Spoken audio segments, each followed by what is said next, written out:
pear tree. Pear tree was planted in August and it is March now. Pear tree needs to be trained before spring comes, and as a last minuter we have, 10 days until spring? Something like that. We're close. So we are going to train our pear tree.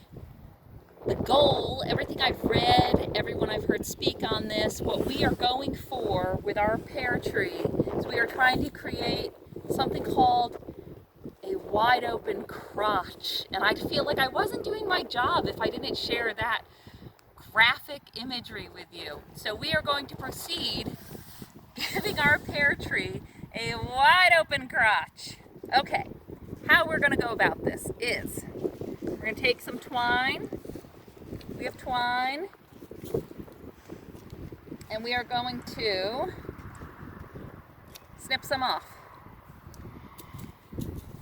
We are going to just loop it around a branch. Not a big deal. We're not going to tie it to the branch because I want the branch to be able to get big and fat if it wants to.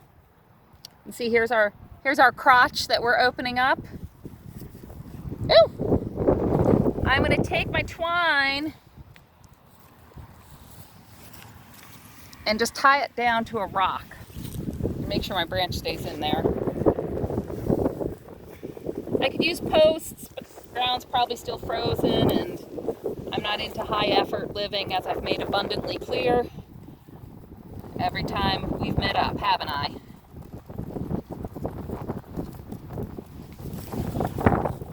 There we go.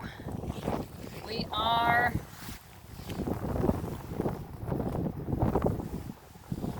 one branch down, right? And now,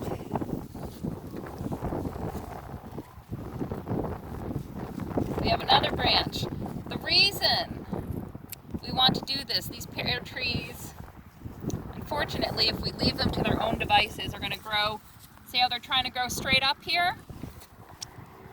When they do that, there won't be any airflow through the tree, and it's going to get pesty. Oh, I snapped this branch earlier. We're going to ignore this poor branch. I already broke it. Here, we'll work on this branch then.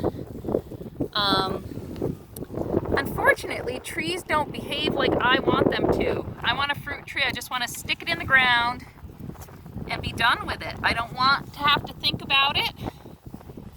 But that is not the case, because if we let our pear tree just grow the way it wants to grow, we are going to get small fruit, if we get any fruit at all.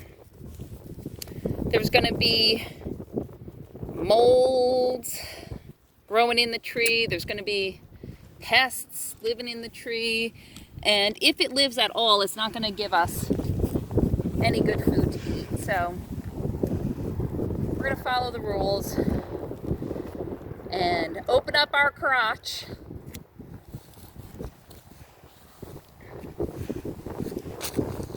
Because we eventually want to be able to eat off of this thing. I mean, I don't mind having trees planted just as, oxygen producers and air purifiers and habitats for critters. But I planted pear because I wanted my family to be able to eat from it. So how simple is that? This is a pear that was planted in August. It was grown in the nursery in a pot, so that's how we were able to plant it in August. Some other root binding methods require different times to be planted, but since it's in a pot, we can plant it anytime. We planted it in August. We put tons of mulch around it. We put human hair around it. We cleaned out our hair brushes and any haircuts that we did at the house. We put that all into baggies and we sprinkled that around. That was supposed to be to keep the deer away. It's also good for the soil. So hopefully that works out. We'll see. I don't know if we were to expect any fruit on the tree this year. That would be really awesome, wouldn't it?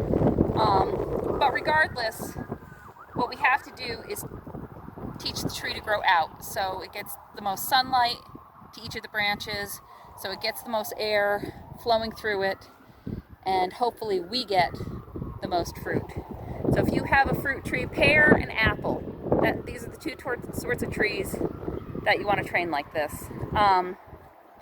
We have one more pear tree, same variety, and this year we have to plant another pear variety because they like some variety, and they say planting in 3 is good.